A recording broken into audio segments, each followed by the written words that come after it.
Hey, good evening. I hope that everyone is doing well this evening.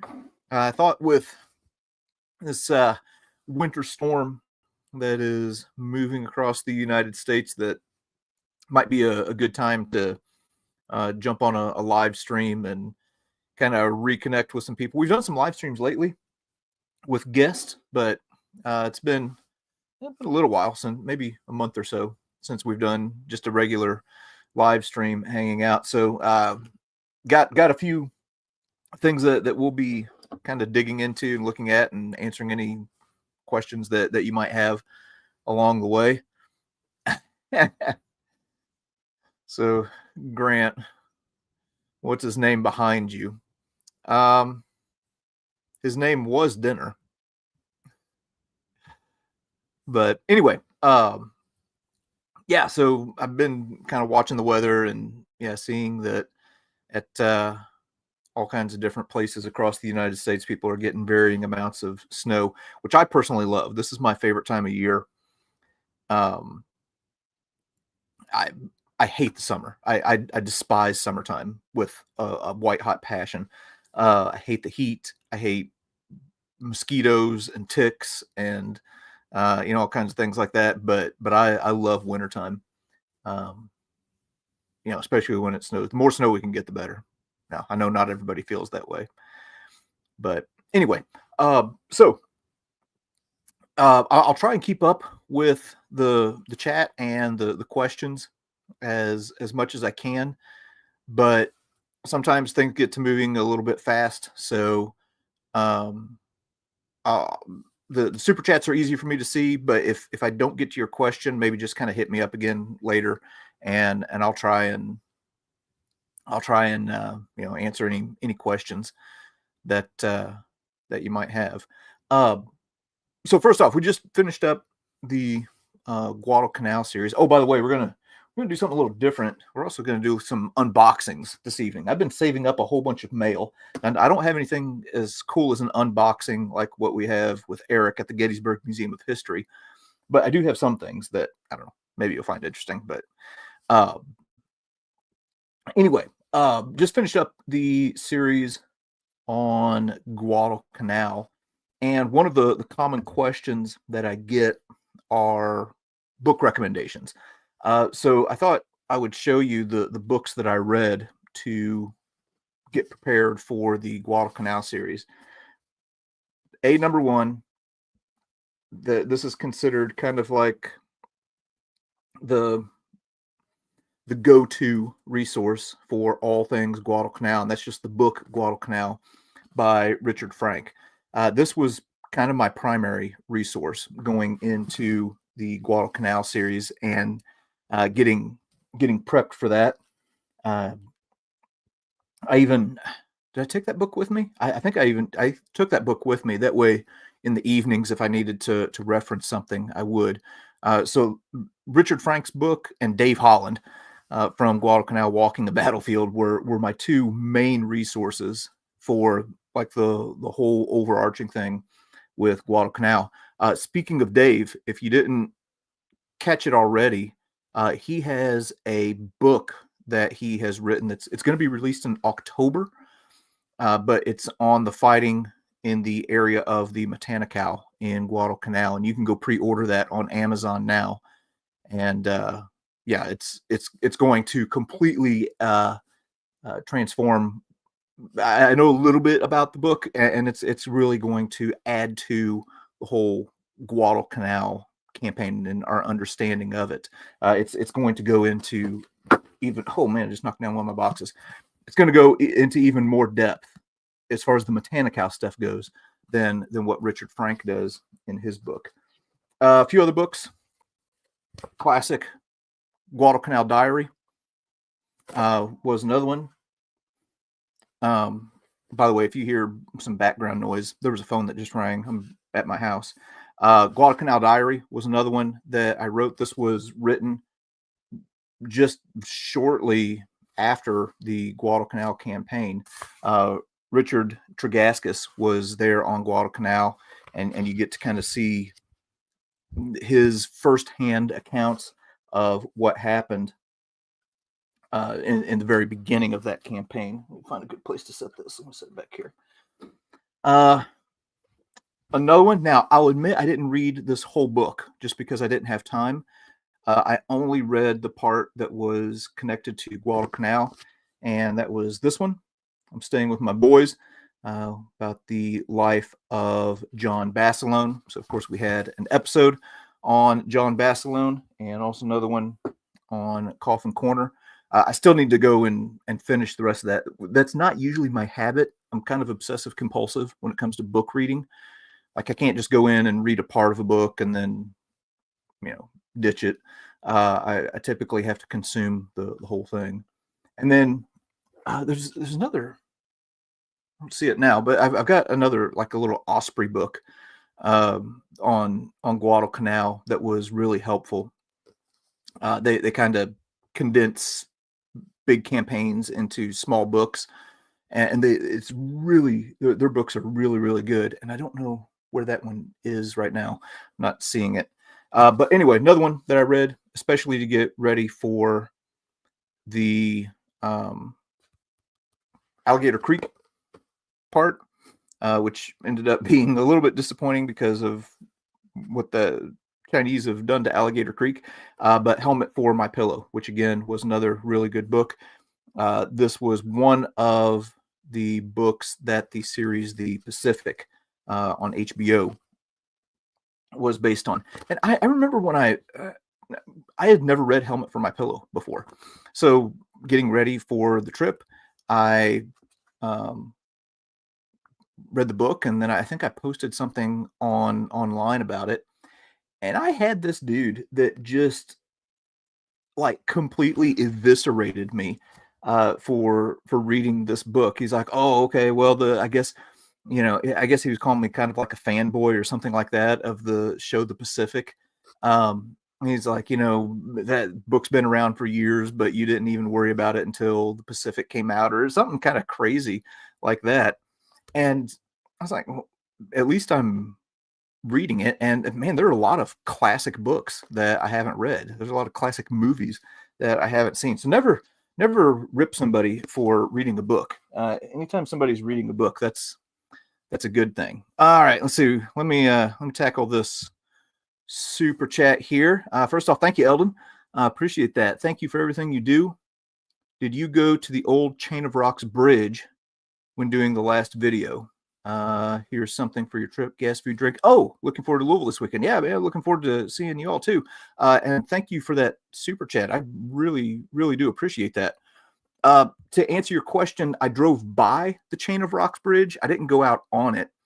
If you go back to the Route 66 series that I did last summer, we actually go to the Chain of Rocks bridge and walk across it and film some stuff there. But yeah, Chain of Rocks bridge is really, really cool. And while we're on the subject of Lewis and Clark, I do need to clarify something that I probably didn't make clear in that video that was posted on Sunday. Got another one coming out tomorrow or Thursday. One of the two. I'm still working on it. But I mentioned in that first video that I want to do a big long series, like going and seeing the spot where they had Camp Dubois and all that kind of stuff. Has kind of like kicked up an interest for me. But this is not the beginning of a Lewis and Clark series. That's going to be something that I'm going to have to plan and do down the road. I wish that I would have. I wish that I had the time to do it right now. I would love to do that. That would be an epic trip. Hang on a second. Let me take care of this. All right, schools are being canceled, so we're getting all kinds of phone calls and things like that. But anyway, so I've got just 2 episodes kind of hitting the first 2 spots that the Lewis and Clark expedition, the Corps of Discovery, hit, and then moving on to just like a few other little things here and there. And then I'm going to start rolling out that footage that I shot last December for the 80th anniversary of the Battle of the Bulge. So got some stuff that had some veterans that we brought back with Andrew Biggio with the rifle, um, and and then I did some stuff on my own. We got some more artifact videos, but I wanted to get just like have something that was a little bit of a break from World War II while we were in there. Um, let's see. Hang on a second. I just saw a question. Oh yeah, here we go. History Bridge Productions is the next Lewis and Clark video at the Boathouse in St. Charles, Missouri. No, it's not. Uh, I thought about reaching out to them and going there. Uh, for one, there was just kind of a lack of time as I was moving through that area.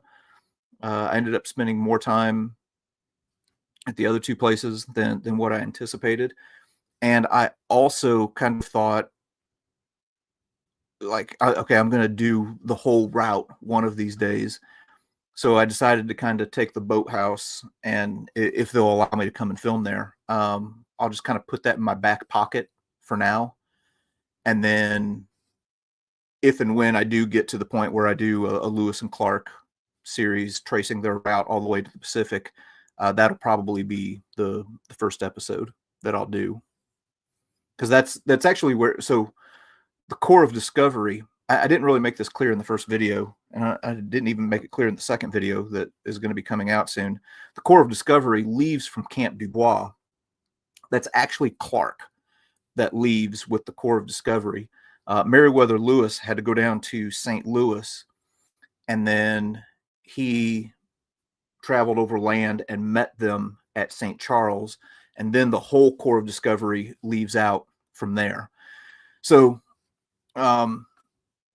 there's debate about, where did the core of discovery actually set off from? Was it from Camp Dubois, over in Illinois, or was it from St. Charles? Personally, I say Camp Dubois, but anyway. Okay, there was another question. Yeah. Thanks, Kenny. Love to have you as a history teacher. Loved history in school. I'm glad you loved it. That's not the story that I get sometimes. A lot of times I hear people talk about how they hated history in school, and usually what you'll find is they don't hate history, but rather they hate how history was taught to them. Let's see, R325, is that like a upgrade model from the R2D2? All right. Hello, JD. How did China end up on Guadalcanal? Also, is Alligator Creek gone forever? Shocking to see. Yeah. So here's the trip to Guadalcanal was bittersweet. This was the bitter part for me. Was one, like seeing how Honiara has kind of swallowed up the battlefield, and also seeing how the Chinese have really kind of are really establishing a footprint there on Guadalcanal, as they are in many of the Pacific Islands. As we were driving around, I don't show this on the series, but there's like a brand new soccer stadium that was built there in Honiara, and it looks nice.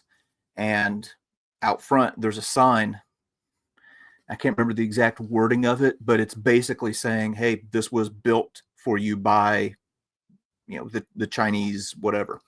And then you have the Americans and Australians coming along, and they'll give them some like deflated soccer balls.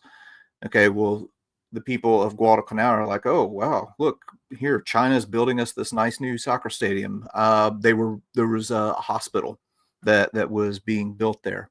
Now, with Alligator Creek, the unfortunate thing is this gravel plant, or whatever it is, came in, and on the east bank of Alligator Creek, you had what was called the Coconut Grove. Okay, this is where the Japanese moved in from. And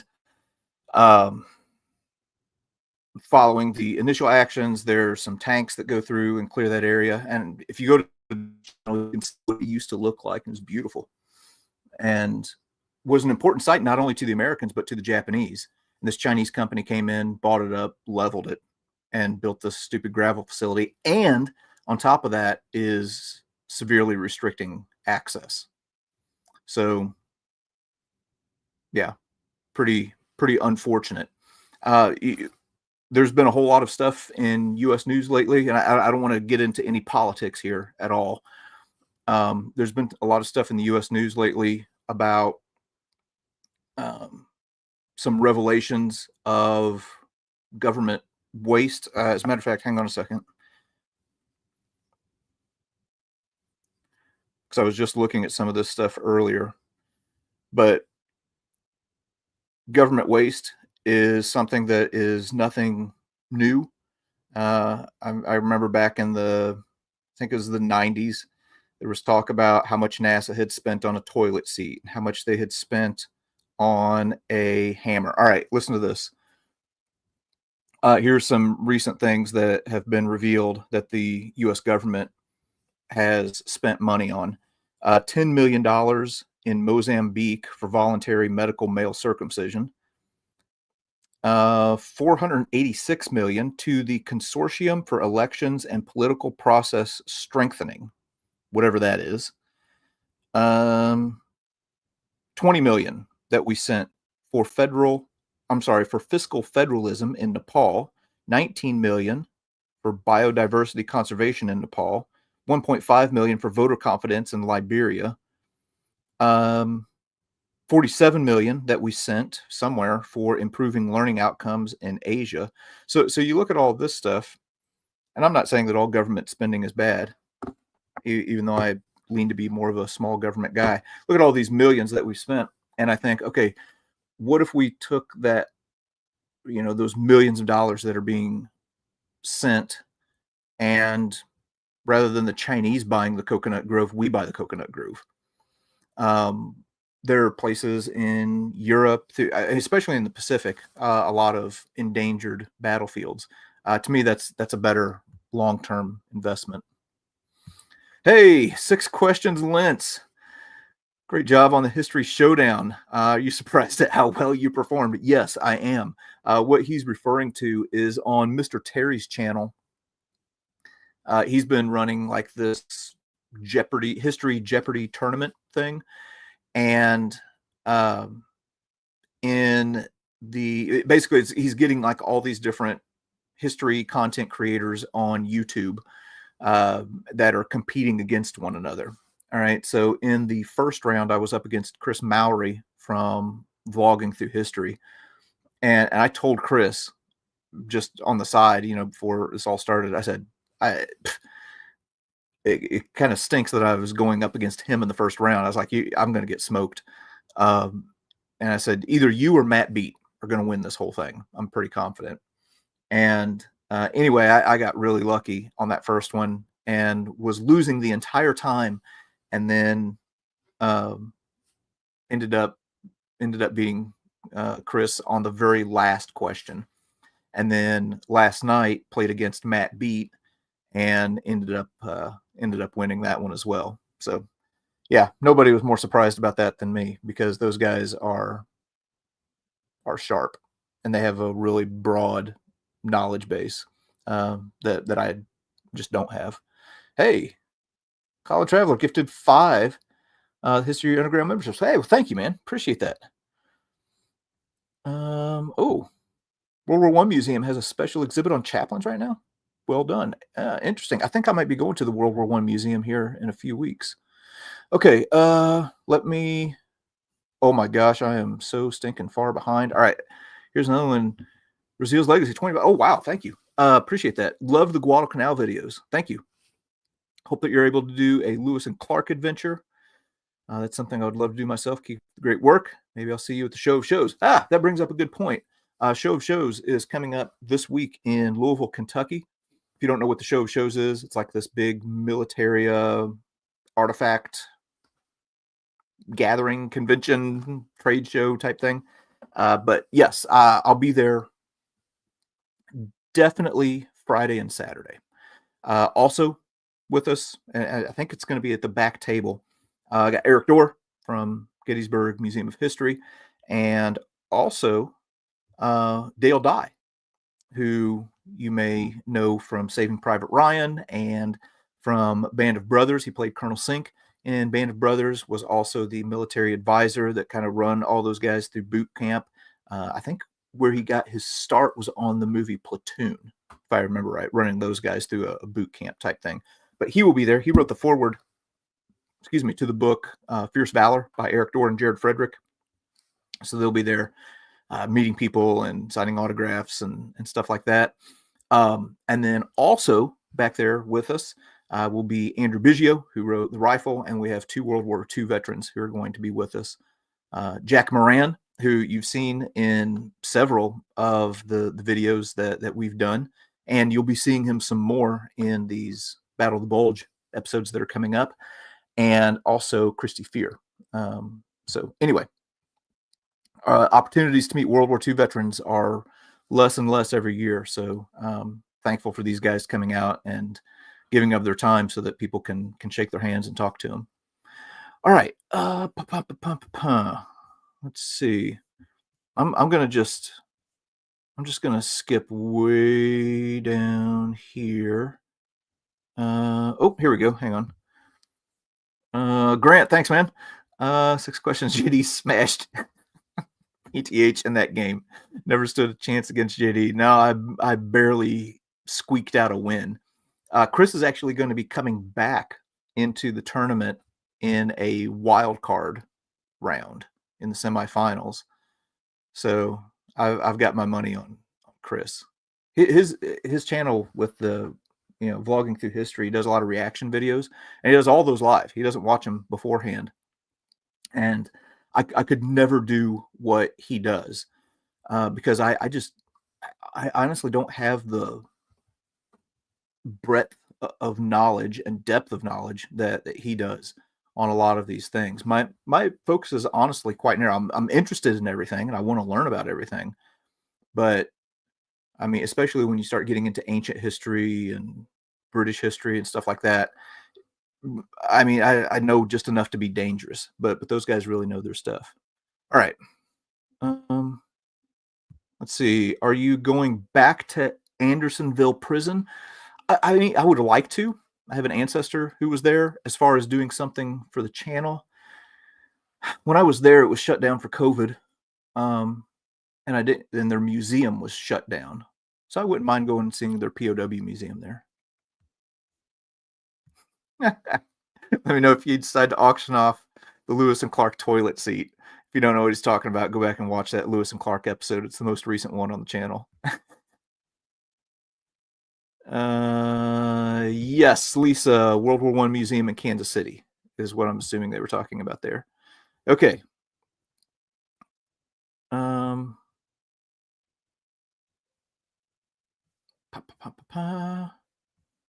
All right, I'm gonna have to really scroll down here. I don't want to get too far behind. I apologize if I missed some of your questions there. Let's see. I'm a docent at the George W. Bush Library. I'd love to give you a tour of Dallas. Do you? Oh, heck yeah. Yeah, I would love that.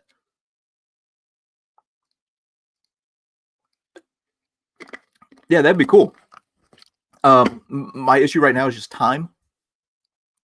I don't have a whole lot of time right now, but I do want to get to Dallas at some point because there's a lot of stuff down there that I would like to see. Yeah, that would be awesome. Let's see. Rebecca asks, can I start your videos from number 1? Give me a second here. The answer to that is yes.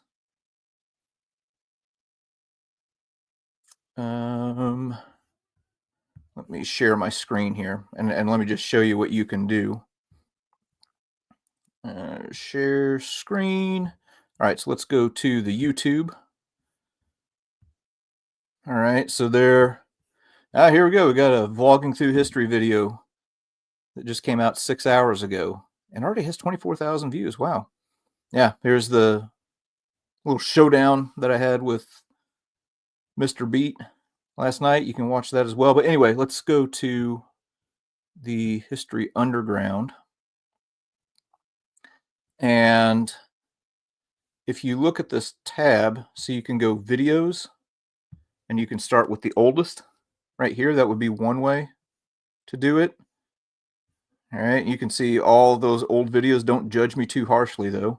Another thing is you can go to playlists, and I need to make some more playlists to parse this up a little bit more. But you can see different short series that we've done. So here's one from Battle of Arras. Here's the Guadalcanal campaign. If you want to see all the stuff on the Route 66 trip, okay, there you go. So there's a lot of stuff in the back catalog. But here you go. History Traveler, start from the beginning. And then you can go through all 400 episodes or whatever. All right. But again, you can't judge me too harshly. There's some videos on here that were really interesting topics, but just never did take off. Let me see if I can find one here. Yeah, here's one. The thumbnail on this, now that I look at it, really stinks. So maybe I need to go back and maybe nobody clicked on it, but I got a grenade launching cup for my British Enfield and was shooting tennis balls at my barn. But nobody watched that. Yeah, there you go. Here's the first Gettysburg series that I did. That kind of resulted in a lot of people joining the channel. Right here. I don't know if you all can see my mouse when I'm... Oh, no, you can't see my mouse. But anyway, here, episode 150, American War Trophies of the Third Reich. That was where I met Eric. That was the very first video that we shot together. And people have complained about that video because they say that I've moved too fast and they don't get to see the artifacts. Well, that's why we started doing the American Artifact series. But that whole thing was just all last minute. Like, literally met Eric one evening, and he said, "Hey, why don't you come by the museum tomorrow? We're closed, but I'll open it up for you and you can shoot a video there." Got there and ended up shooting 4 videos there, just because there was so much stuff. But in doing that episode, like, I was literally just kind of like speed running through this museum, and it was all last minute stuff. And then that kind of became the spark for the American Artifact series. Originally, I told Eric, I said, "Hey, you need your own YouTube channel. With all this stuff that you have, you got content for days, or years." And he came back after a couple days and he said, "Well, hey, you've already got a channel and you've already got, a following and everything." He said, "Why don't have you thought about?" Or he asked me if I would be open to just starting a new series on this channel. So anyway, that was the beginning of the relationship between Eric and I, and which I guess you could say kind of started off as kind of a business type thing, business arrangement, but grew into a very close friendship. Eric's been a great friend to me and a great friend to the channel. All right, I'll make sure I didn't miss any of the super chats here. Whoop, I did miss one of the super chats. All right, here we go. Ever consider covering the Custer Division in Italy? Battle of Mount Altuzzo. My grandpa was one of the 12 men out of the whole company who wasn't injured or killed. Wow. I would love to go to Italy and spend some time there. Eric and Andy actually went to Italy on a trip with some veterans, but I couldn't go, which just gutted me. But I don't know. It's just one of those deals. You can't do it all. But yeah, I would love to get to Italy and shoot a bunch of that stuff. As far as like content on YouTube, Italy, the Pacific, very underrepresented. So I would love to do that. Any chance on visiting the battlefield at Manassas? Yeah, definitely. I've never been there. I've never been to the Manassas battlefield. As crazy as that sounds, I've been in that area a lot, and I've never stopped at that battlefield, which is criminal. One of the things that I'm looking at doing this year is spending more time in the Trans-Mississippi Theater. You go to American Battlefield Trust, they've got a lot of videos, a lot of content. It's really good stuff in the Eastern Theater, and then they've done some trips through the Western Theater. The Trans-Mississippi Theater, like Missouri, Arkansas, has kind of been left out. I did one video at Jenkins Ferry, but anyway, I'm gonna spend a little bit of time this year in that area. How far in depth am I going to get into Lewis and Clark? I mentioned this earlier. Only 2 episodes for Lewis and Clark, but it has ignited a spark that's going to lead to a larger series in the future. It has to happen. I'm too excited about it now. Let's see. You all are meeting like-minded people. I've met at a small museum. Always something for everyone. Yeah. Eric posted something the other day. He always posts like different artifacts on his Facebook page. He posted something the other day, and I was like, just to show you how much stuff is there at the museum. I'm trying to read the comments and talk at the same time. Anyway, just to show you how much is there at the museum. He posted something. It was a camera with a hole in it, and I'd never seen it before. And he's like, oh, he posted a comment on the thing that I reposted on Facebook, and he said, yeah, it's right there in the hallway, such place. So I've walked by it probably 100 times now and never saw it. But anyway, yeah, I put out a JD's top 10 most underrated videos. I should do that sometime, but maybe there's a reason that people didn't watch those videos. Maybe they were terrible. But anyway, well, hey, let's open some mail. And some of the stuff I remember what it is, and to be honest, some of it I don't. Okay, so this is an example of something that I don't remember what it is, and it might not even be anything history related. It might be something else completely. I got too much junk right here. All right. I don't have a fancy Fallschirmjäger knife like Eric to open up my stuff. And all right, hang on a second. Oh, thanks for the super chat. Wilson's Creek and Pea Ridge. Yes. Yeah, that's definitely included in what I'm talking about. For sure. Oh. Okay.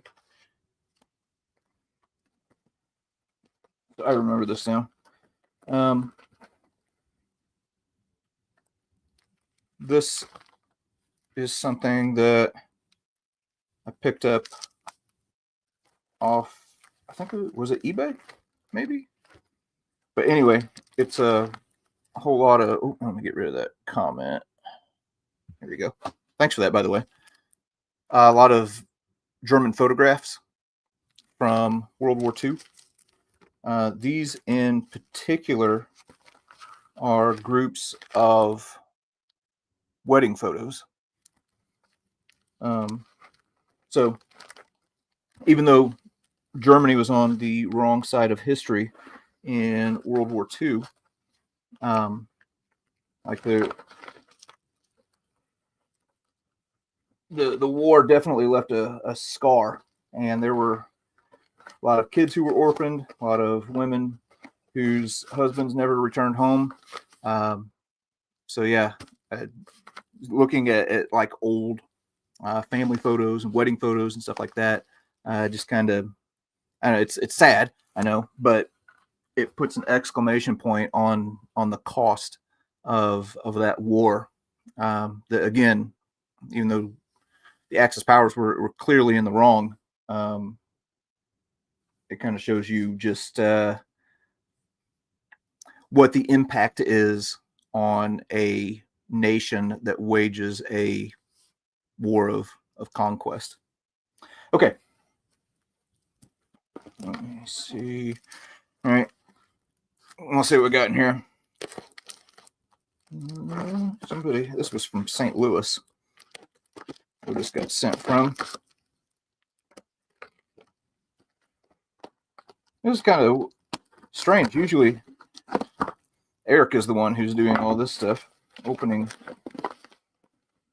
these packages. All right, yeah, I remember what this is. So, not too long ago, I learned that my grandpa's uncle was in World War One, and one of my cousins asked my uncle. Now they're like, "Hey, how did Grandpa get his middle name?" And he's like, "Well, he was named after his mother's brother, and he died in World War One." And I didn't think that I had any relatives who were in the First World War, so this was obviously a revelation to me.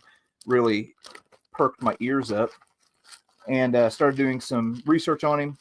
He was in the 35th Infantry Division in the 129th Machine Gun Battalion and was killed during the Meuse-Argonne offensive. So now I've gone completely crazy, like studying and trying to learn more about the 35th Division. And I have intentions of going, over to France at some point and kind of tracing his path, or at least the path of the 35th. So anyway, this is an old history of the 35th Division from Vauquois to Exermont, I think is how you say that. And then I recently also picked this up. This is a real bitty thin book that has a bunch of maps in it. Oh, here. And it says in there, Public Library, Kansas City, Missouri. Oh my gosh, I hope I'm not in possession of stolen property right now. Anyway, I can't remember where I got that. But anyway, yeah, this is part of my diving into the history of the 35th now. And I'm also looking for anything that's connected with the 35th, whether it's patches or whether it's uniforms. That's going to become a big part of my collecting now. Oh, hey, looky, who's here? Oh my gosh. Whoop, hang on, I hit the wrong one. Oh, well, Martha's here too. Battle Guide. This is an outstanding YouTube channel, and if you are not subscribed to this channel, that is just criminal, because they have one of the best history channels on YouTube, and I'm not just saying that. If you do a series on your relative Meuse-Argonne, that would be amazing. 35th have an epic history too. Yeah. Need to get the guys from Battle Guide on here on a live stream one of these days. Here's somebody saying, yeah, I love the smell of old books. Yeah, me too. Okay. Get rid of some of this trash. All right, here we go. Let's see who that's from.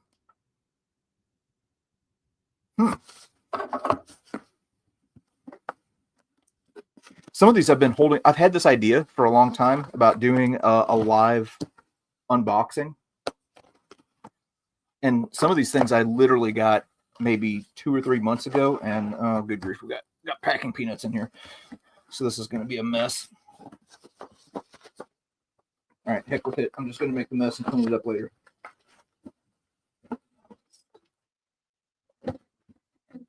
So anyway, yeah, I've had boxes just sitting around for a while now. And again, I don't have the artifact collection like what you see at the Gettysburg Museum of History. Mine's pretty modest. But I have people who give me stuff from time to time. I legit don't know what the heck this is.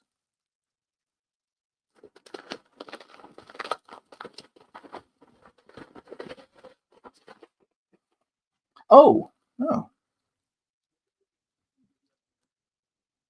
Okay, hang on a second. Yeah, this is something that somebody who watches the channel sent me. It's a little kind of a beer stein looking thing, little mug.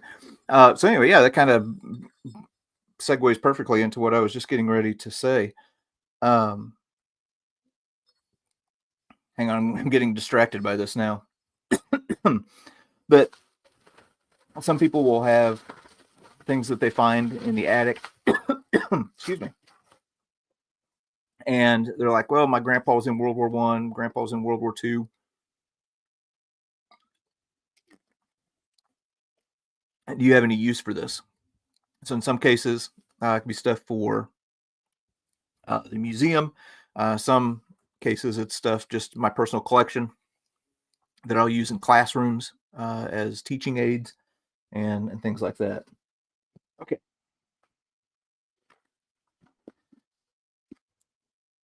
Next one. Oh man, I'm just destroying this box. Okay, now this, hang on a second. Let me look at this here real quick. Okay, so I'm not going to I'm not going to read this person's name just for the sake of privacy, but I had somebody reach out to me a while back and asked about donating a flag. And let me just read the paper here. It says this flag was originally from our company commander, which he took to Iraq. Okay, it's an engineer flag. I'll show you in a second. Which he took to Iraq with him in 2004. Met him at Fort Riley in Kansas. We were 1st Armored Division when the 1st Infantry Division was in Germany. We were one of the first soldiers at Fort Riley when Big Red came back. We had a changeover ceremony when we went from 1st Armor to 1st Infantry. After that, the flag was with us in C Company Sappers 2-1 BTSB Camp Liberty in Iraq from 2008 to 2009. Some of the names on the flag are service members that are no longer with us. They lost their lives serving our great nation. After that, the flag was kept by myself. Recently, we had our 20-year reunion where we flew the flag in memory of the time we spent there and the lives that were lost. Our company is now proud and honored to have Big Red reside to the Gettysburg Museum of History. This has been a great honor and pleasure. I am deeply humbled. Thank you for this opportunity. And then he signed it and then put a personal message on there. So again, I don't want to read out the whole name just for the sake of privacy, but this individual's name is George. And George, I can't thank you enough. I'm actually going to be taking this with me. I'm going to go ahead and just kind of unfurl it here. I'm going to be taking this with me to Louisville, Kentucky this weekend, and we'll give it to Eric. But anyway, there we go. So there you can see. Whoa, I've got it upside down.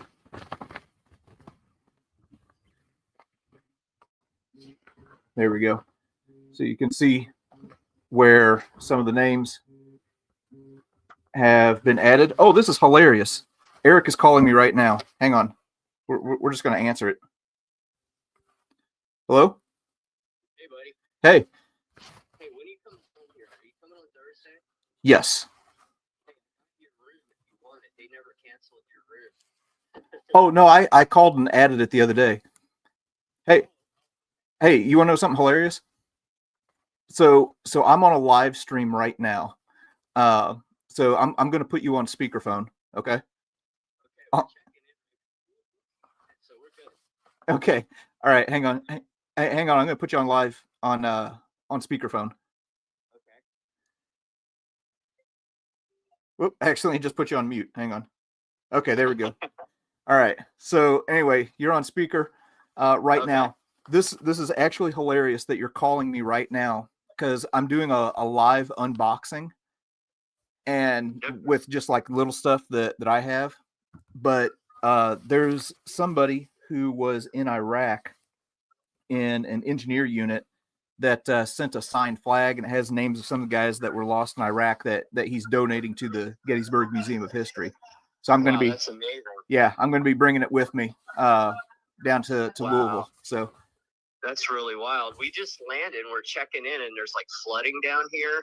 So we lost our restaurant reservation, and I'm standing here and I have a firearm in a case, and there's like 1 million people around me.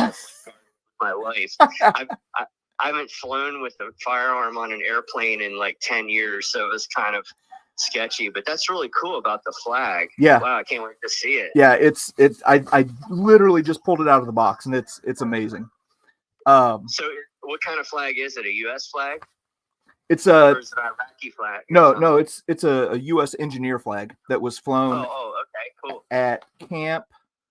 It was flown at Camp Liberty in Iraq from 2008 to 2009, and their company commander took it over with him in 2004 during the invasion. So, wow, that's awesome. Well, thank you to the person who donated that. That's really amazing. We really appreciate that. Yeah, are we allowed to say what firearm you have with you for Louisville this weekend? Sure. Come see Ronald Spears' War Trophy Luger pistol. We'll have it at the table. We're going to have some gloves. And if you want to hold it for a photo op for a slight donation to the museum, we'll let you do that. That's cool. and we also have a few other Ron Spears surprises, as well as, of course, the great Dale Dye will be with us. Awesome. All right. Well, hey, I know that you're checking in, so I'll let you go. But yeah, I'll see you here in a couple days. All right. Have a safe drive down here, and be careful. There's a lot of like crazy roads right now, they tell me, around here. So. Oh yeah. All right. We'll see you soon. All right. See you, man. Bye. That was hilarious that he called right at that moment. I promise you, that was not planned. All right. So what happens at the Show of Shows? So Grant, if you'll go back, well, here, let's just do this in real time. So the Show of Shows is like a big military artifact convention type thing. There's a lot of buying and selling and trading. So Eric goes there, and that's where he buys a lot of artifacts to resell to raise money for the museum. So if we go American Artifact Shows, let's see what we come up with here. Okay, yeah, here you go. So you can actually go, if you type in what I just did, there's my ugly mug there. If you type in what I just did there, American Artifact Show of Shows, you can see what it looks like over the past 2 years. If I've done any others, I don't think, maybe that's it. But we'll be filming there this weekend as well. And also, yeah, Chris Mowry from Vlogging Through History. He's gonna be there for the first time this year. But yeah, here you go. It's Comic-Con for military weapons and artifacts. Yeah, that's a good way to describe it. So, okay, cool. That was absolutely amazing. All right, got a big box here. And where's the best place to open this up?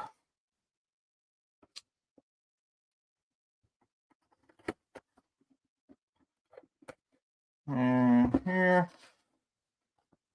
Man, this one is... All right, here we go.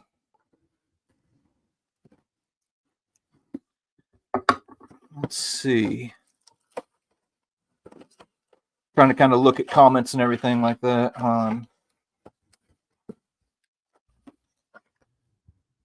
Oh, yeah, here we go. Yeah, message about the flag. New honor and privilege, which it will live, made my eyes water. Thank you for those that served, given the ultimate sacrifice. Yeah, absolutely. Okay, so boy, I'm going to have a mess to clean up here when this thing is done. Packing peanuts. Okay. I'll make sure I haven't missed any super chats. Okay, good to go there. All right, So here's the other thing that I just recently got. It's just kind of like this, oh, dang, packing peanut, little wooden sword here. So anytime I'm doing a series on something, like I get deeply interested in that thing. So if I'm, doing a series on Guadalcanal, man, I just go all in on Guadalcanal. If it's Battle of the Bulge, I go all in on that. Well, Guadalcanal was foremost on my mind. And if you look here, you can see that this was made, carved out by somebody as kind of like a little souvenir. No, no, it's not firewood. But was carved out by somebody who spent some time on Guadalcanal. And there you can see it says Solomon Islands, South Pacific. And then the date, is it 12? It looks like it's 1944. So this wouldn't have been during the Guadalcanal campaign, but after the campaign, and there were a lot of guys that rotated through there. But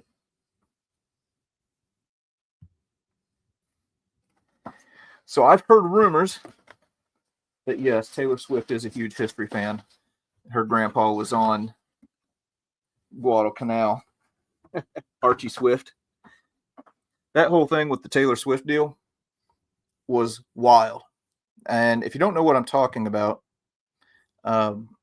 prior to going to Guadalcanal, I found out through my daughter that Taylor Swift's grandpa, Archie Swift, was with the 7th or the 11th Marine Regiment and fought during the Guadalcanal campaign. So did a little bit of research and found out like when he was there, coordinated with Dave, and I thought, hey, we'll do a video. And if people are, I asked my daughter, I said, if you saw something about Taylor Swift, she's a big Taylor Swift fan. So if you saw something about Taylor Swift's grandpa in Guadalcanal, is that a video you would click on? If you like saw her face on a thumbnail? She's like, oh yeah. She's like, I guarantee you lots of people would. And so I made this plan. It was at Coffin Corner, and basically put Taylor Swift's image on the thumbnail and talked about, something in the title about her connection to the Guadalcanal campaign. And I'll tell you what, I don't think I've ever received as much hate on a video as I did on that one. Like there are way more fragile middle-aged men out there than what I could have ever imagined. And I was legitimately getting people leaving comments, sending me private messages, just completely outraged that I would like bring Taylor Swift into the conversation about anything concerning history. I legitimately lost subscribers. So on YouTube, I can go and look at the analytics of each video, and it'll show me like how many subscribers this video got, or this, that, or the other. That one, within the first few hours of that video coming out, it is a negative growth line. There were people who were, I mean, they were done with me because I had done that. Grant, oh my gosh, surely JD can sing us his favorite Taylor Swift song. No, for lots of reasons. Thanks for that super chat. And Battle Group, thank you for the super chat. Appreciate that. But yeah, it was wild, the amount of hate that I got for that. And these are probably the same people. I thought about making a video about all of this, kind of addressing it, because there's a lot that can be learned from it. These are the same people who would probably also complain that the younger generation doesn't know anything about history. So here I make a video that bridges this gap between pop culture, something that they value, and history, Guadalcanal, something that they probably know nothing about. My daughter knew nothing about the battle of, or the campaign of Guadalcanal. And here's a way to bridge that gap. And because these people hated Taylor Swift so much and they hated her politics, they lost their mind. And yeah, again, I lost. I mean, it wasn't, like hundreds of or tens of thousands or anything like that, but it was a noticeable drop. And that video hasn't done as well as the others either. I was expecting it to do well, and it did not. So, Mark, I know that you say soy liberals. This is these were, again, middle age, mostly from what I could see, middle-aged conservative men who were doing this. So we got two groups of, again, I don't want to venture into politics too much here, but politics, the spectrum of politics is like a horseshoe. Okay, it's not a line, it's a horseshoe. And this end of the horseshoe, the extreme end over here with the liberals and the left, and the extreme end over here with the conservative right, they're much closer to each other than they could possibly imagine and that they would ever admit.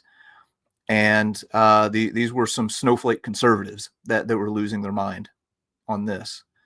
And I mean, I don't drag my own personal politics or personal beliefs in there.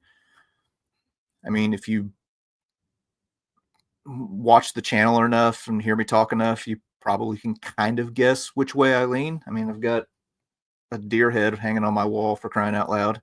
But anyway, yes, the haters are going to hate, and they absolutely did on that video. Yeah. Yeah, and hate may have come out due to politics. That's 100% what it was. They did not like the politics of Taylor Swift, and therefore hated my video. Didn't even watch it. All they saw was the thumbnail of the video. Because I had people saying, I refuse. I've watched you all these years. I refuse to watch this, and I'm done with you.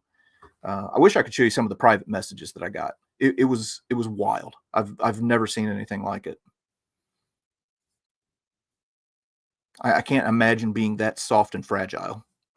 It's just crazy. What my hope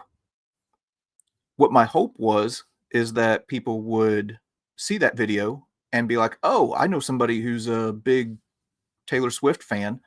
I'm going to send this to them. I bet you they didn't know that, and then you can teach them a little bit about Guadalcanal. And holy smokes, Keith, dad gum, carry on, Ricondo. Thank you. Appreciate that, bud. That is awesome. Thank you. And by the way, Keith has been a long time supporter of the channel and just a huge supporter, like so many people. Always has, kind words to say. Oh, Brian, sweet sweatshirt. Thanks. Yeah, this was Origin. I don't think they make this one anymore. This is their heavy hoodie. I talk about Origin, like the Jocko Fuel stuff, quite a bit, and people think that they pay me, but they don't. I just like their stuff. I like that it's all made in America. I like what they stand for, and I've spent time with them. They're good people. I talk about Chick-fil-A all the time too. They don't pay me, so yeah. Anyway, it's funny. Yeah. Okay. Yeah. Here's a good point from Tim. I don't like Taylor Swift. That certainly doesn't stop me from appreciating the history and the connection. Yeah, absolutely. I'm contrary to what some people are accusing me of. I'm not a Taylor Swift fan either. I've listened to like Metallica and Led Zeppelin and Black Sabbath and Soundgarden and Alice in Chains. And okay, Taylor Swift is not exactly in my wheelhouse, but I don't care because it's not about me. So if I can take Taylor Swift and use that as a vehicle to teach more people about history, heck, I'll do that all day. Yeah, nice deer mount. Thanks. Appreciate that. This deer, I've had some people ask about this deer. He's not the biggest buck that I've ever killed, but I shot him on my family farm. It's a rifle kill. And it was very close to where my grandpa killed his very last deer. And he passed away a few years after that. So anyway, there were some sentimental reasons attached to it, which is why I chose to to get him mounted. Okay. All right. Yep. I know what this is. All right. So we got another box here. Let's open this up. So in the, oh man, it's from a guy named Stuart. I won't say his last name, but Stuart really packs boxes well. In the episode that I did on John Basilone at Guadalcanal, we went to the spot where he was awarded, where he performed actions that led to him being awarded the Medal of Honor. There was a guy that we had met the night before in the hotel, and he came up and right here, we're all the way in Guadalcanal. This was wild. And he came up to us and he's like, "Hey, I watch your YouTube channel." And he was a guy who was visiting from the United States, was a big history fanatic, was just out there on his own. And then he looked at Dave Holland. He's like, "And I watch your YouTube channel as well." So anyway, he ended up going out with us the next day when we went to the Basilone position. And as we were walking, you'll see in the video that we find, I say we, Stuart's actually the one who found it, the tail fin from an American 81 millimeter mortar. So this was, I guess, a round that landed short or something like that, was fired from behind the Basilone position. And I couldn't bring it back because Guadalcanal is very, very strict about items leaving the island. So one of the guys in our group, he found a shell casing. And when we were sitting in the airport,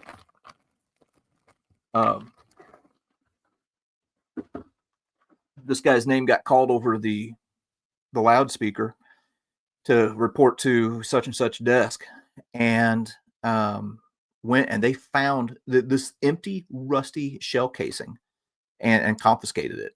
So anything that goes out of Guadalcanal, you have to have the proper paperwork on. So we found that kind of towards the end of the trip, and the place where we had to go to get the paperwork was closed. Stuart was going to be there for another week, I think.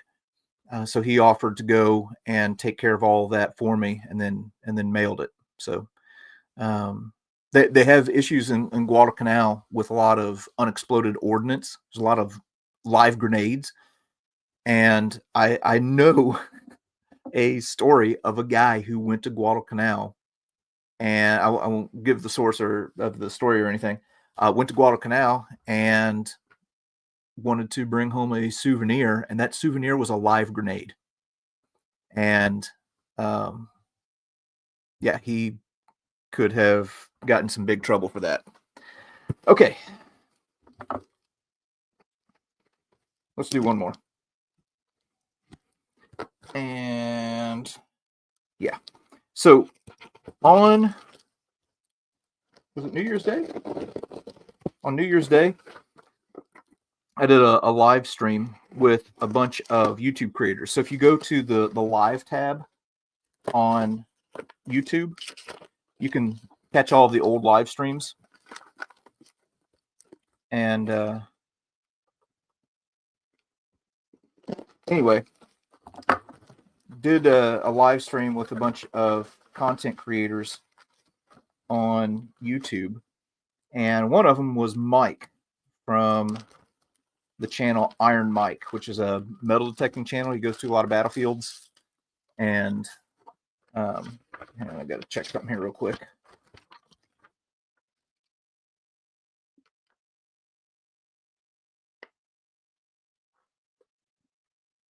Okay. Just a little personal message that he wrote. Anyway, Mike would hang on. There's more in here than what I thought.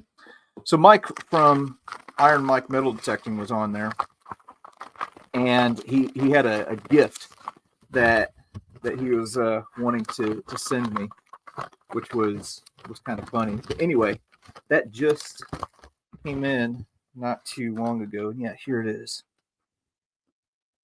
Oh yeah, here we go. Look at here. Iron Mike metal detecting sticker. This is a channel that you should definitely go and subscribe to. I've been subscribed to his channel for a long time. Probably, I'll bet you I've been subscribed to that channel longer than any other channel on YouTube. And yeah, he is just absolutely great. But anyway, there's this propaganda leaflet saying vote for Roosevelt, and then talks about like all the terrible things that Roosevelt has done. But anyway, these were fired in artillery shells, and man, he got it framed up and everything. It's really nice. And he's got a couple other things in here, and I don't know what this is, because he told me that he was going to send that to me, but I didn't know about any of this other stuff.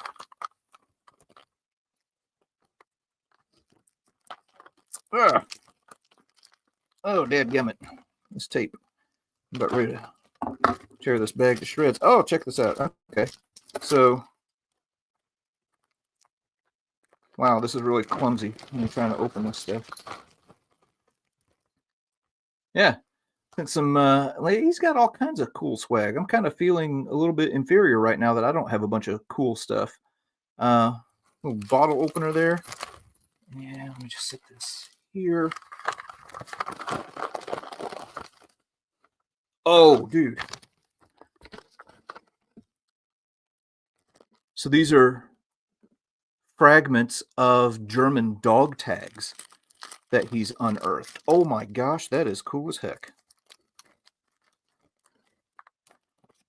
I think I just glanced over the letter that he sent along with it, that these were recovered off of the Market Garden battlefield. Holy smokes.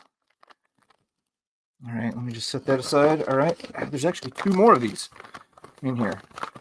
Man, this feels like Christmas. Oh, wow. All right. Go ahead and get my knife back out so I don't completely shred this bag.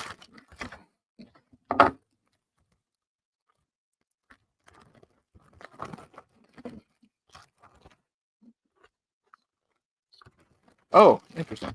I pulled out this little circle thing and I was like, what the heck is this? But I guess, yeah. So that you can set this in there. It's another fragment from a German dog tag, and it says 4th something regiment 32. All right, I'll have to take a little bit closer look at that later. There, you can kind of see it for yourself though. Holy cow, this is awesome. And there's one more. Move this stuff. And oh, it's another one. Oh, hang on. Is there something else? Okay, it wasn't anything else. Dude, Mike, I know it's not like 2 a.m. where you're at right now, but if you happen to catch this later, thank you so much. This is amazing.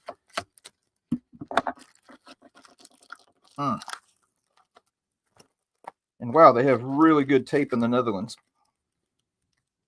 There we go. Okay, this is so cool. I love these little stands. I'll put this in the stand here, and whop, there we go. There. I'm trying to get the glare off of it.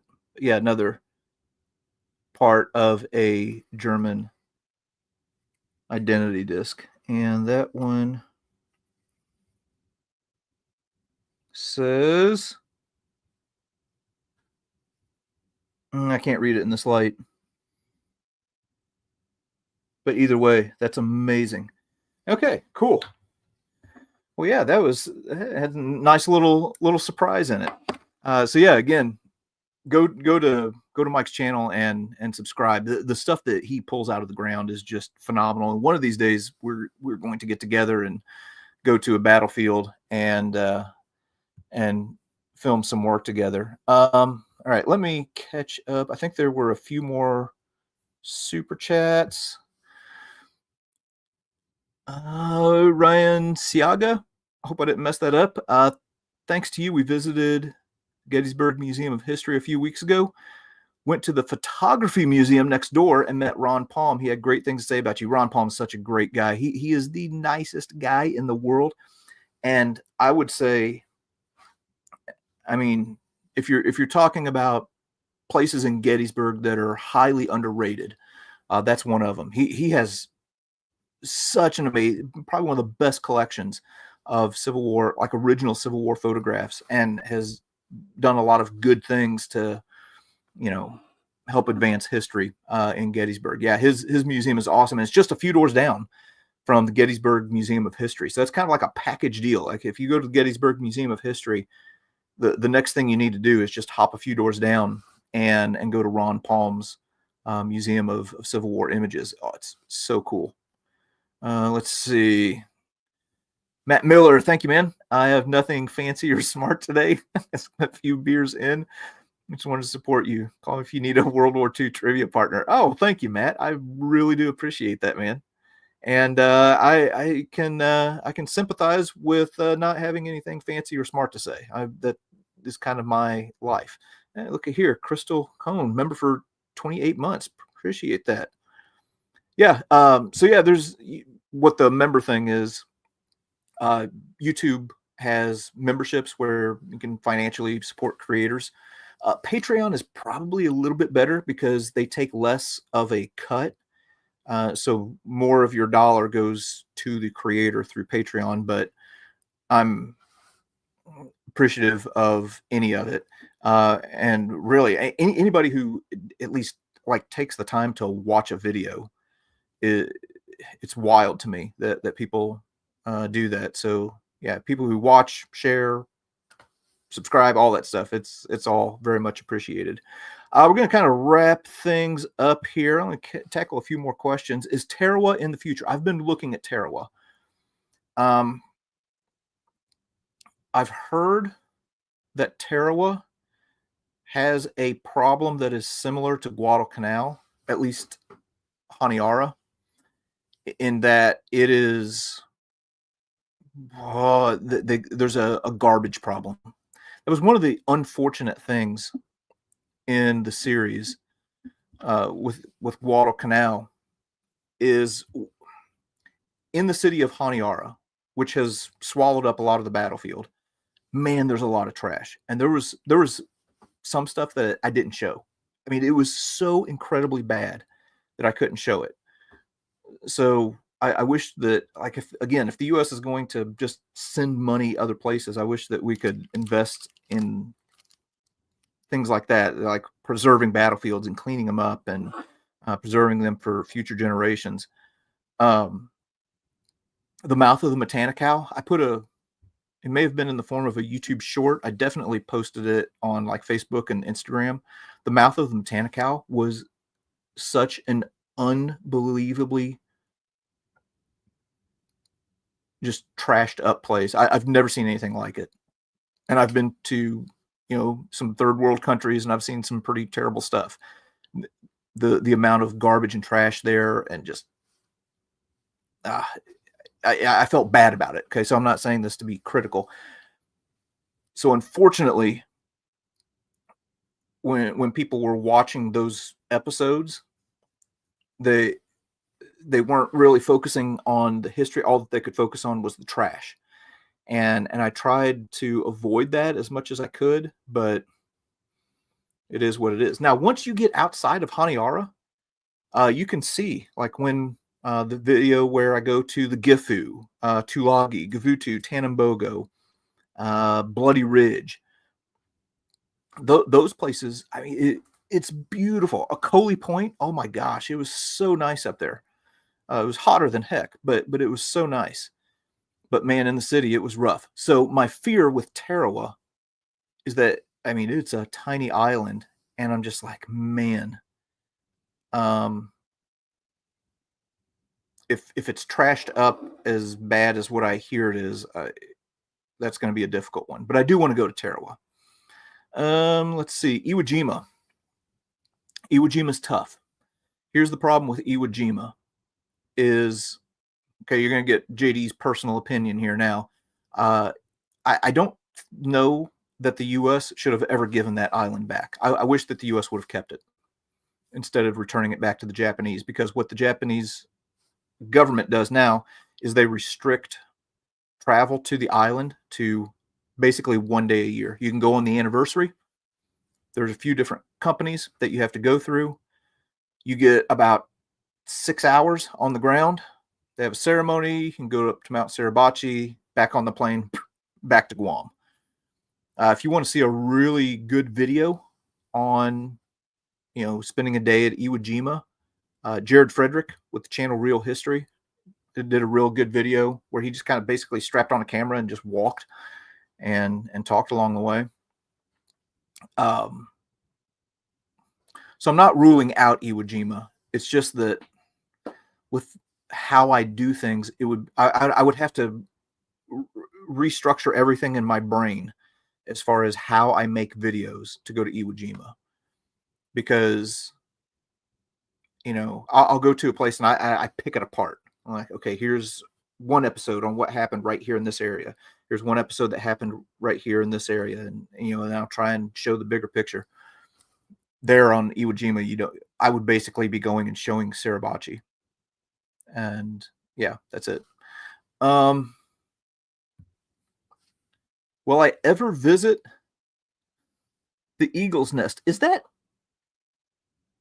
me in the profile picture? Oh man, you gotta find a better looking profile picture. You can't have an ugly dude like me on there.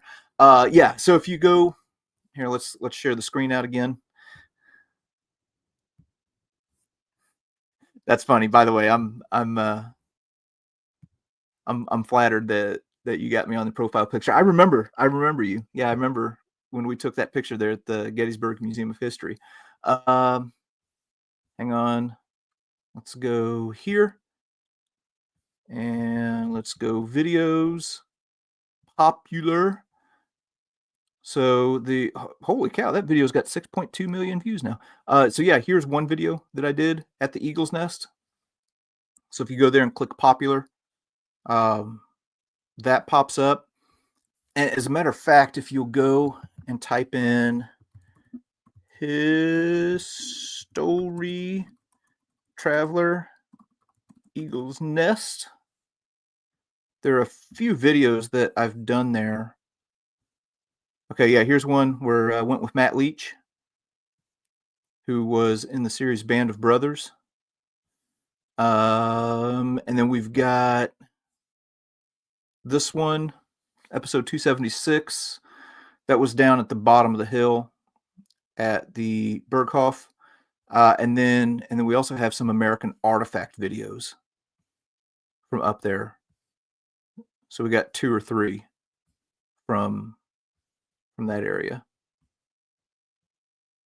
Oh, wait a minute. I've been talking this whole time. Oh my gosh, I'm an idiot. I've been talking this whole time. So here's the deal. I can't, when I go to another screen, like I have to shift to another tab, and then I can't see. I didn't see that I hadn't actually shared the screen. Oh gosh, what an idiot. All right, anyway, go to type in History Traveler Eagle's Nest. Yeah, here's this video right here. I'll bet you playing this back, I'm going to look like a complete idiot on this live stream.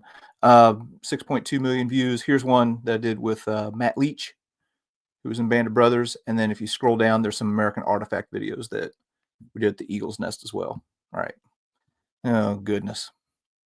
Maybe it's time for me to go to bed. All right.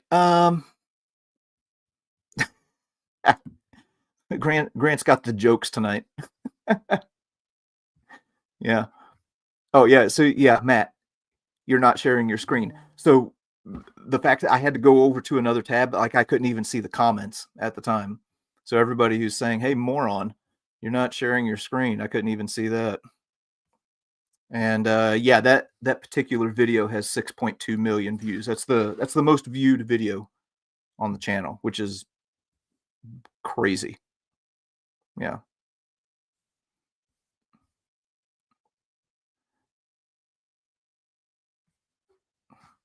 Yeah, French and Indian War.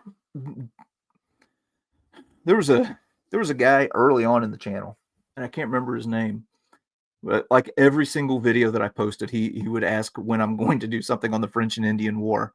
I did one French and Indian War video way back up in Maine. I went to a fort. I can't remember the name of it now, but yeah, I do need to do that. My my big issue is just the time. So anyway, all right. Well, hey, we've been at it for pushing an hour and a half now. Appreciate you all kind of jumping in here and hanging out during the snow. Still falling right here where I'm at right now. But anyway, tomorrow or Thursday we'll have another Lewis and Clark video, and then if you are in the area of Louisville, Kentucky, come and see us at the Show of Shows. And then I'm planning on filming a few other videos around that general area. And then after that, we will start getting into the footage that I shot back in December at the in the Ardennes Forest for the 80th anniversary of the Battle of the Bulge. But anyway, I hope that you all have a good evening. If you're out in this areas where it's snowing, you get this winter stuff happening, be safe, and we'll see you next time around.